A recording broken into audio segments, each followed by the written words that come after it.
70 కోట్ల చేనేతల రుణమాఫీ కోసం సీఎం రేవంత్ రెడ్డి ఇంటిని ముట్టడించి సాధించుకుందామని తెలంగాణ జాగృతి వ్యవస్థ అధ్యక్షురాలు కల్వకుంట్ల కవిత పిలుపునిచ్చారు. త్రిప్టు స్కీమ్ ను గతంలో మాదిరిగా యథావిధిగా అమలుపరచాలి అని, అవసరమైతే పెంచాలని, కోతలు విధించి చేనేతల బతుకులకు ఇబ్బందులు పెట్టవద్దని ఆమె ప్రభుత్వాన్ని డిమాండ్ చేశారు.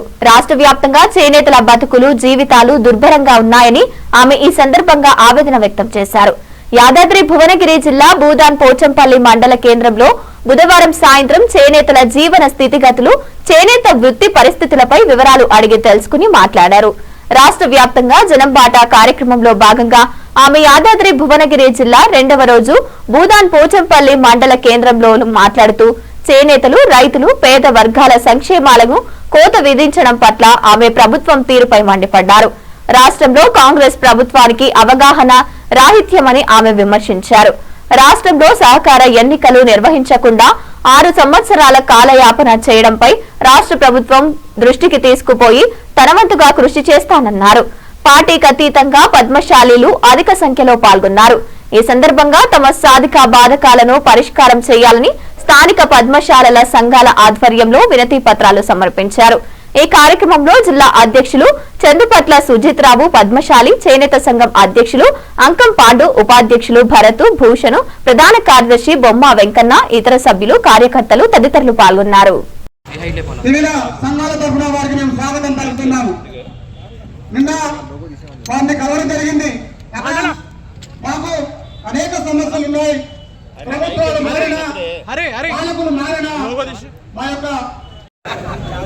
అందరికీ నమస్కారం. భూదాన్ పోచంపల్లిలో ఉన్నటువంటి మా నేతలందరికీ పేరు పేరున హృదయపూర్వకంగా నమస్కారాలు.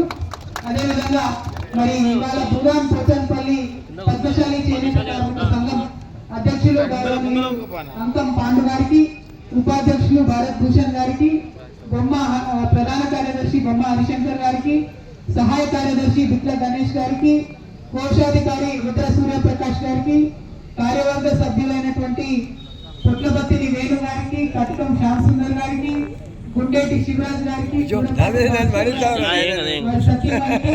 అట్లానే మా సోదరి గుండు రాజేశ్వరి గారికి, గుర్రం హేమలత గారికి, మిగతా ఇక్కడ ఉన్నటువంటి పెద్దలు, గౌరవనీయులు, పూజలు అందరికీ కూడా పేరు పేరున హృదయపూర్వకంగా నమస్కారాలు. మరి ప్రత్యేకించి మా అంకం పాండన్న గారు నిన్నటి నుంచి మీరు భూదాన్ పోచంపల్లి వస్తున్నారట, మరి ఖచ్చితంగా మాతో పాటు ధర్నాలు కూర్చోవాలి అన్నారు. ఎందుకన్నా ధర్నా వేసుడు మనం అంటే మరి ఇచ్చేటటువంటి ఏ ఒక్కటి కూడా ఇస్తలేరు, ఖచ్చితంగా మీరు రావాల్సిందే అన్నారు. నేను అన్నా మరి మీకు మీ పార్టీలో ఏమైనా ఇబ్బంది అవుతుందేమో అన్నాను. ఇంకా నిజంగా గొప్ప మాట చెప్పాడు పాపం. పార్టీలకు అతీతంగా నా కార్మికులు బాగుండాలి అని చెప్పి అందుకోసమే ఇక్కడికి పర్టికులర్ గా రావడం జరిగింది. అంకం పాండు గారికి నేను శుభాభినందనలు తెలియజేస్తా ఉన్నా. పార్టీలకు అతీతంగా మన యొక్క ప్రజలు బాగుండాలని మీరు కోరుకున్నటువంటి దానికోసమే ఇక్కడికి రావడం జరిగింది. అదే విధంగా ఇంకా అనేక మంది పెద్దలతో కలిపి కార్యక్రమాలు అనుకున్నాం. ఇవాళ భూదాన్ పోచంపల్లి అంటే మరి మనందరికీ ముఖ్యంగా మా ఆడబిడ్డలకి బాగా ఇష్టమైనటువంటి ప్రదేశం. మంచి చీరలు, మన్నికైనటువంటి చీరలు, తేలికగా ఉండే చీరలు, చాలా సింపుల్ గా ఉండేటటువంటి చీరల దగ్గర నుంచి మొదలు పెడితే మన గజం అంజయ్య లాంటి వాళ్ళు రాష్ట్రపతి అవార్డు దాకా పోయేటటువంటి గొప్ప చీరలు కూడా అందించినటువంటి ప్రదేశం.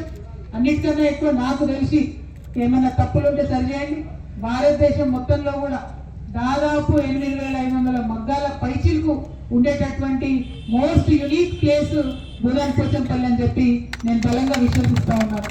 మరి తరిగిపోతున్నటువంటి కళ, ముందు తరాలు ముందుకొచ్చి అందుకుంటలేనటువంటి కళ, అయినప్పటికీ ఇంకా మగ్గాలు నేస్తూ ఆ కళను బతికిస్తున్నటువంటి చేనేత కార్మికులు కాదు, చేనేత కళాకారులు అని చెప్పి నేను మనస్ఫూర్తిగా భావిస్తా ఉన్నా.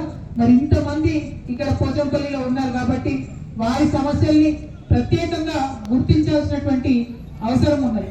తెలంగాణ వచ్చిన తర్వాత అనేక కార్యక్రమాలు జరిగినాయి. ముఖ్యంగా ఏదైతే నూనె సబ్సిడీ గురించి మాట్లాడుకోవడం జరిగిందో అది అందించడం జరిగింది. కానీ ఇప్పుడున్నటువంటి ప్రభుత్వానికి మరి చేనేత సహకార సంఘం అన్నా యావత్తు ఈ చేనేత వ్యవస్థ ఎట్లా నడుస్తుంది అనేటటువంటి అవగాహన ఉన్నదా లేదా అనేటటువంటి బాధ కలుగుతా ఉంది. ఎందుకంటే యాన్ సబ్సిడీ మొత్తం ఎత్తేసారు. దాంతో అంతో ఇంతో వ్యాపారం చేసుకొని ఇండిపెండెంట్ గా బతకగలిగే అవకాశం ఎవరి దగ్గర, కొండ లక్ష్మణ్ బాపూజీ గారి దగ్గర. ఆయన టైగర్ ఉండే హీరో. ఏం చేసింది, అవసరమైతే బాంబులు వేస్తా అని చెప్పి బెదిరించి రాజకీయంగా శాసించినటువంటి వ్యక్తి, మంత్రిగా వెలుగొందినటువంటి వ్యక్తి, అనేక మంది మేము స్ఫూర్తి తీసుకునేటటువంటి వ్యక్తి. మరి ఆయన నాయకత్వం తర్వాత మెల్లమెల్లగా అన్ని పార్టీలు కూడా పద్మశాలీల నాయకత్వం లేకుండా చేసి ఇవాళ బీఆర్ఎస్ పార్టీలో ఒకటే ఒక ఎమ్మెల్యే, కాంగ్రెస్ పార్టీలో ఒకటే ఒక టికెట్, అది కూడా చార్మినార్ యాదవ్పూర్ల ఇచ్చిరు, అది ఆయన తోడిపోయారు. సో అటువంటి పరిస్థితి ఉన్నది. నా రిక్వెస్ట్ మీ అందరితో ఏంటంటే, మీరు కొండా లక్ష్మణ్ బాపూజీ లాగా బయటకు వచ్చి రాజకీయంగా యాక్టివ్ అయితేనే మన పనులు జరుగుతాయి. ఇందాక ఒక అన్న మాట్లాడుకుంటే ఏమన్నారు, ఒకటే మాట అన్నారు, ఎందుకో కానీ వేరే వాళ్ళ పనులన్నీ అయితే చేనేత కార్మికులు అయితే ఏదైనా ధర్నా చేసి సాధించుకోవాలన్నారు. ఎందుకోసం ధర్నా చేసి సాధించుకోవాలి? ఇవాళ రాష్ట్రంలో బీసీ కులగణన కానీ మామూలుగా రాష్ట్ర జనాభాలో లెక్కబెట్టినా కానీ ముదిరాజులు పద్మశాలీలు అందరికన్నా పెద్ద సంఖ్యలో ఉంటారు.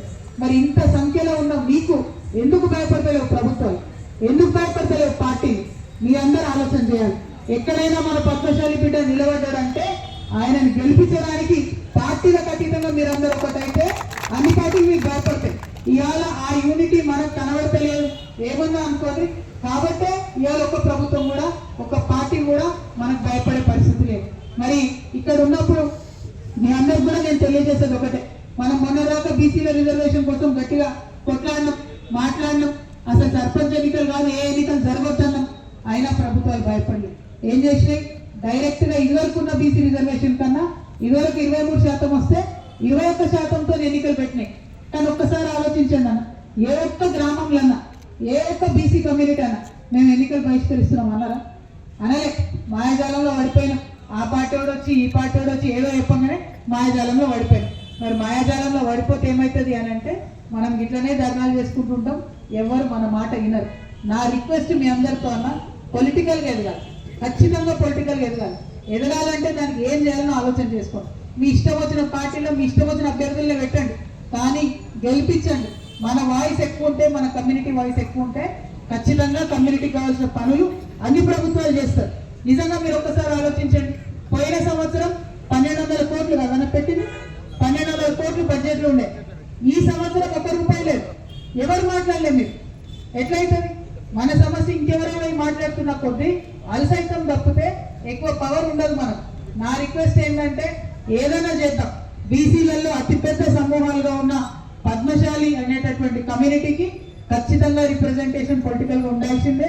దానికోసం వచ్చే అన్ని ఎన్నికలలో దయచేసి పోటీ చేయాలి. మీ ఇష్టమైన పార్టీలలో వేసుకో, ఏ పార్టీ అన్నది కాదు, కానీ ప్రతి పార్టీలో మన యొక్క నంబర్ ఎక్కువ ఉంటేనే మనకు అధికారం ఉంటుంది, హక్కు ఉంటుంది. కాబట్టి దానికోసం ప్రయత్నం చేయాలి. మరి పద్మశాలి పెద్ద సంఖ్యలో అన్ని పార్టీలలో ఉన్నప్పుడే సామాజిక తెలంగాణ అనేది సాధ్యమవుతుందన్న విషయాన్ని దయచేసి గమనించవలసిందిగా మీ అందరినీ కోరుతా ఉన్నాను. సరే, అది రావాల్సినటువంటి అంశం, దానికోసం నిరంతరం కృషి చేయాల్సినటువంటి అంశం. దాంతో పాటు తక్షణ సమస్యలుగా మీరు ఇచ్చినటువంటి అన్ని అంశాల మీద కూడా మీ చెల్లెగా, మీ సోదరిగా ఖచ్చితంగా మీతో పాటు అడుగులు అడిగేసి నేను నడుస్తా. మీరు ఎక్కడ ధర్నారమ్మంటే అక్కడికి వస్తా, ఎక్కడ రోడ్డు మీద కూర్చోమంటే అక్కడ కూర్చుంటా. దానికి సాధించుకునే వాళ్ళకు కూడా మీ వెంట నడుస్తా అనే విషయాన్ని మీ అందరికి కూడా నేను తెలియజేస్తా ఉన్నాను. మా అన్నదమ్ములకి మళ్ళీ ఒకసారి చెప్తున్నా, political power is the ultimate power. ఆ పొలిటికల్ పవర్ కి పద్మశాలీలకు వచ్చిన రోజు మీ సమస్యలు, మీ డబ్బులు ఇక్కడికి నడుచుకుంటూ వస్తాయి. ఇంకొక మాట కూడా చెప్పాలి మీకు. నేను మొన్న వెతుక్కుంటా నాంపల్లి కాడికి పోయినా. ఆడిపోయి టెస్కో షాప్లకు పోయి నేనే షాపింగ్ చేసిన చీరలు, చేనేత చీరలు ఎక్కడెక్కడి ఉన్నాయని. అక్కడ 2 విషయాలు గమనించిన నేను. మన తెలంగాణ చేనేత చాలా తక్కువ ఉంది. అక్కడ కూడా ఆంధ్ర నుండి వచ్చిన చేనేత సరుకు చాలా ఎక్కువ ఉన్నది. తెలంగాణ చేనేత చాలా తక్కువ ఉన్నది. మీరు పోయి చూసిరో లేదో, నేనైతే పోయి కొన్నా అక్కడ ప్రత్యక్షంగా, అందుకే చెప్తున్నా. అదే విధంగా ఎట్లా అయితే ముందు యాప్కో ఉన్నప్పుడు ఢిల్లీలో షాప్ ఉంటుండే, అన్ని చోట్ల షాప్ ఉంటుండే.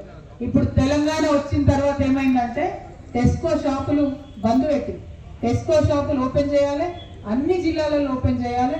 మీరు ఏదైతే బజార్ అంటున్నారో అట్లాంటిది అన్ని జిల్లాలలో ఓపెన్ చేయాలి. ఢిల్లీలో ఓపెన్ చేయాలి, బాంబేలో ఓపెన్ చేయాలి, మార్కెటింగ్ చేయాలి మన చేనేతను, మన దాన్ని. అప్పుడే మనకు చేతి నిండా పని దొరుకుతుంది, దాంతోపాటు ఆత్మగౌరవం మిగులుతుంది అనే విషయాన్ని మళ్ళొకసారి మీకు తెలియజేస్తూ, భగవంతుడు ఎప్పుడు నాకు అవకాశం ఇచ్చినా చేనేత వాళ్ళ పక్షాన, చేనేత అన్నల పక్షాన బలంగా నేను నిలబడి ఉంటా అనేటటువంటి విషయాన్ని మీకు తెలియజేస్తా ఉన్నా. మరి ఈ ప్రాంతానికి వచ్చినప్పుడు నేను మా చేనేత మీకు పద్మశాలి సంఘంలో కూడా పెద్ద నాయకుడు మీ బొల్ల శివశంకర్ గారు ఆయన పేరు గుర్తు చేసుకుంటా, ఎందుకంటే చాలా సందర్భాల్లో కూర్చొని పద్మశాలిల కష్టాలు నాకు వినిపించినటువంటి వ్యక్తి. మరి ఇవాళ ఆయన మాతో ఇక్కడ రాలేకపోయింది కానీ తెలుసా, ఓకే, చాలా పెద్ద ఎత్తున కొట్లాడుతున్నాం చెప్పిరా, ఇంకా కూడా పెద్ద ఎత్తున ఫ్యూచర్ లో కూడా కొట్లాడదాం. నా రిక్వెస్ట్ ఒకటే, పొలిటికల్ గా పద్మశాలి యాక్టివ్ గా అవ్వండి దయచేసి, అయితేనే ఫ్యూచర్ ఉంటుంది.